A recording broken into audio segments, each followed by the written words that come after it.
My husband of 20 years is cheating on me with our son's 18-year-old girlfriend. I'm going to use pseudonyms for anyone I reference in this post. My husband, whom we'll call Paul, works in finance. We have been married for nearly 20 years. We have 2 kids, whom we'll call Eric, our 18-year-old son, currently a senior in high school, and Mary, our 15-year-old daughter. They are both the lights of my life. My marriage with my husband has grown somewhat stale over the years for a myriad of reasons, such as his work schedule and how I've aged poorly since we first met. Our son Eric has a girlfriend, 18F, whom he's been dating since they were freshmen in high school. We'll call her Amy. Eric absolutely adores Amy. She's his first love, and she's someone I've always considered as family. This makes the whole situation emotionally excruciating for me. Last week, I inadvertently saw my husband's phone screen and got a glimpse of a text thread between my husband and Amy, our son's girlfriend.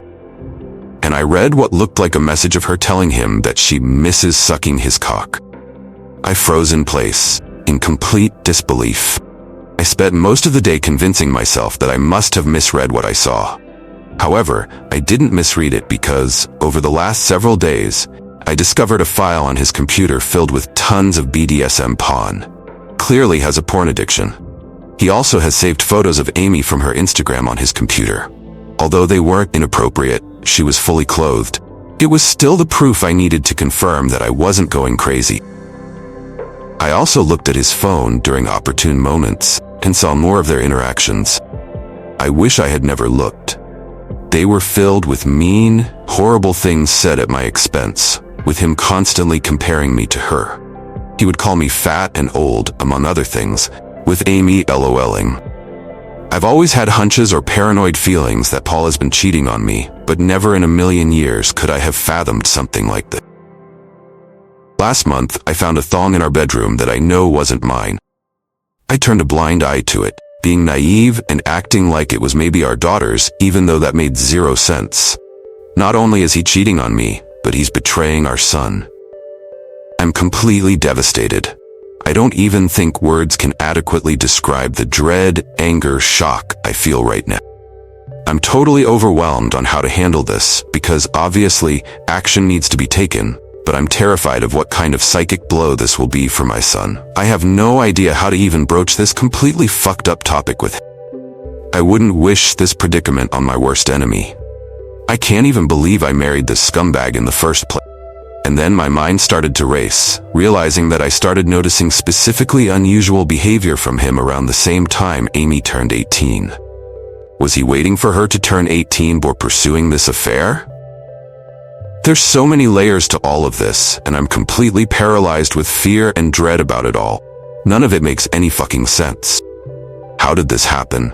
Am I that much of a stupid idiot that I let all of this happen under my watch?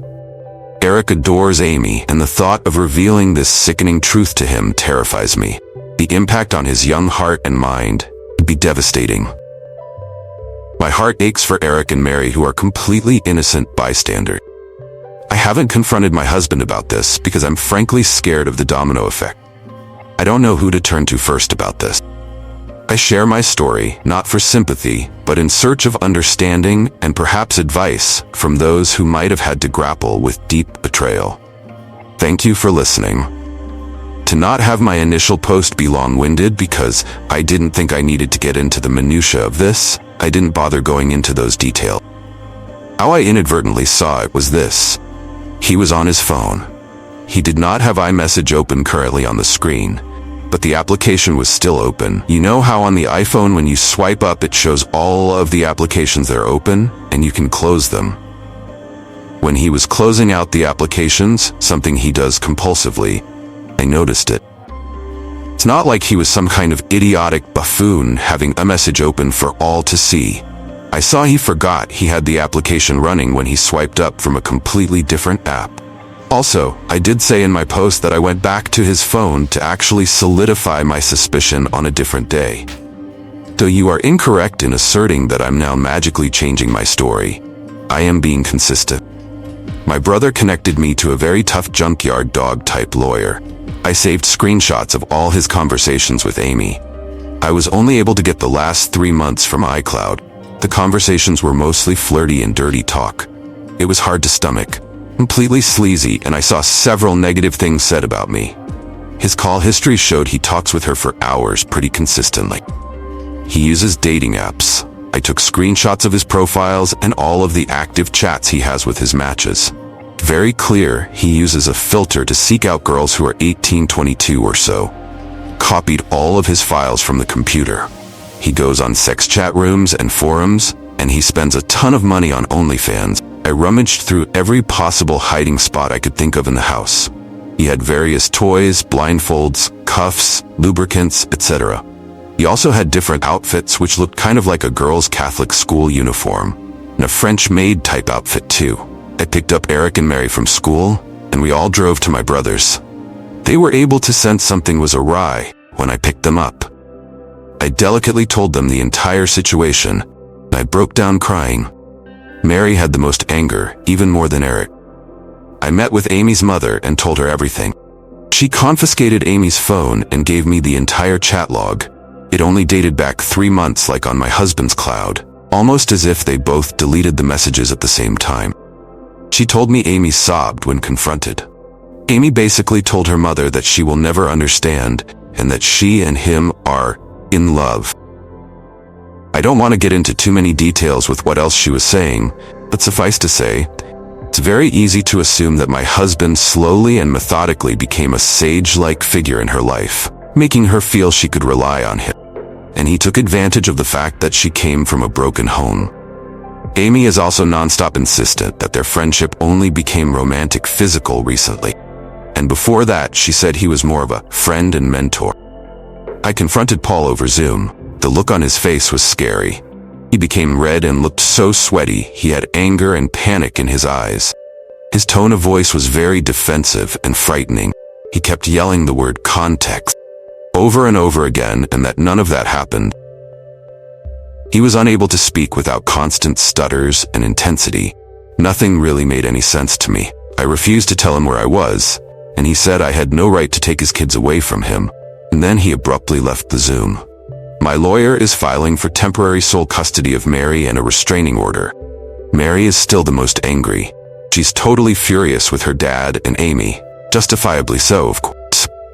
Mary is recollecting moments and times she watched her dad interact with her friends, and she's in knots about it. Eric is very clearly hurting, but he's so strong and very level-headed. He wants to see a therapist. The maturity my kids are showing makes me proud. They don't deserve this at all. We made the authorities aware of everything. I plan on being completely unforgiving and ruthless in this divorce. I'm reflecting on how I've been treated, and how it's made me a shell of myself, and how I've had a very negative opinion of myself because of him over the last 20 years. I don't want to let this scumbag get away with it. I want to reinvent myself and move on stronger than ever. Thank you again for all the love and encouragement. It gives me comfort and means so much to me.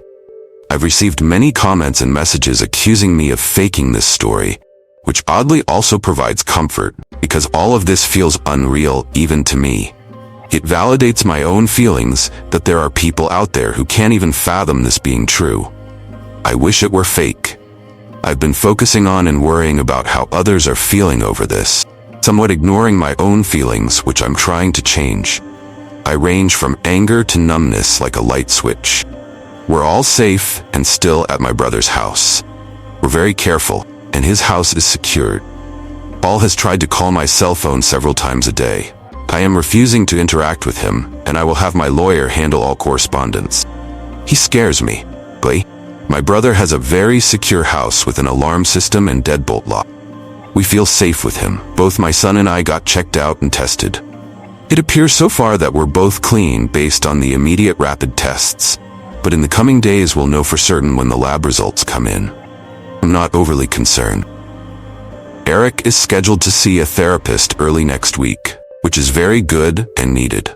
He's not himself right now. He seems a bit shell-shocked, and I am concerned. He internalizes a lot, and it's hard to get a read on what's going on in his head. That being said, he's thoughtful and has been talking with me, asking me how I'm doing and everything. He's not interested in corresponding with his dad at all. He calls only my cell phone, and he hasn't tried to reach out to either Eric or Mary. I get the sense that Paul is extremely nervous. He's scared, and I think he deep down knows that if investigated thoroughly, he would be in big trouble.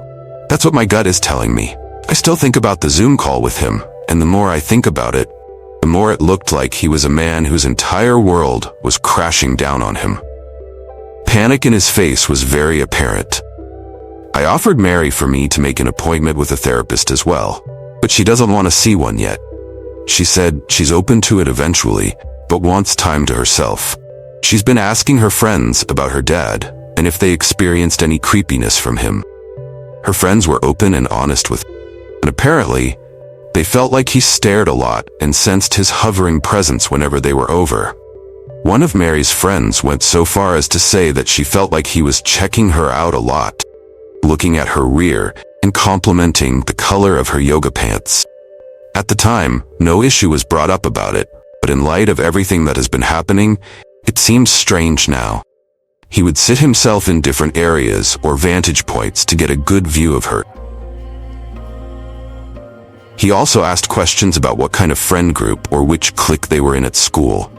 He kept asking about if they were popular girls.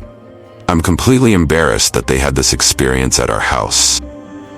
As for updates on Amy, which is the main reason why I wanted to write this update, I completely agree that she is also a victim.